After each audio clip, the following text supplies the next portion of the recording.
ఈ మాటలు వింటున్న ప్రియ సహోదరి సహోదరులారా, ఈనాడు ప్రతి ఒక్కరికి మరణమంటే చాలా భయం కదా.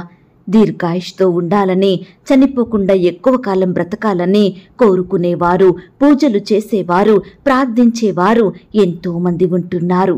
అయితే దీర్ఘాయుష్తో ఉండాలంటే ఏమి చెయ్యాలి అని దేవుడు మనకు చెబుతున్నాడంటే, నీ దేవుడైన యెహోవా నీకనుగ్రహించు దేశములో నీవు దీర్ఘాయుష్మంతుడివై నీకు క్షేమమగునట్లు నీ దేవుడైన యెహోవా నీకాజ్ఞాపించులాగున నీ తండ్రిని నీ తల్లిని సన్మానింపుము.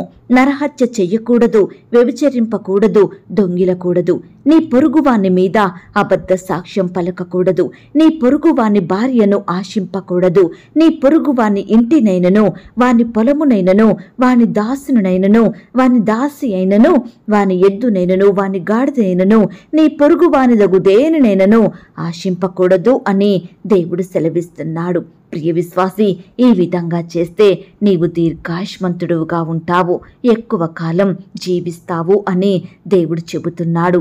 కాబట్టి ఈ దినము నుండి మన తల్లిని తండ్రిని సన్మానించుదాము, నరహత్య చెయ్యకుండా ఉందాము, వ్యభిచరించకుండా, దొంగిలకుండా, పొరుగు వానిని ఏదీ ఆశించకుండా, వాని మీద అబద్ధ సాక్ష్యం పలకకుండా ఉన్నట్లయితే దేవుడు మనకు దీర్ఘాయుష్నిస్తాడు, తన వాగ్దానాన్ని మన పట్ల నెరవేర్చుతాడు. కాబట్టి ఎల్లప్పుడూ ఈ వాగ్దానాన్ని చేతపట్టి ప్రార్థించండి.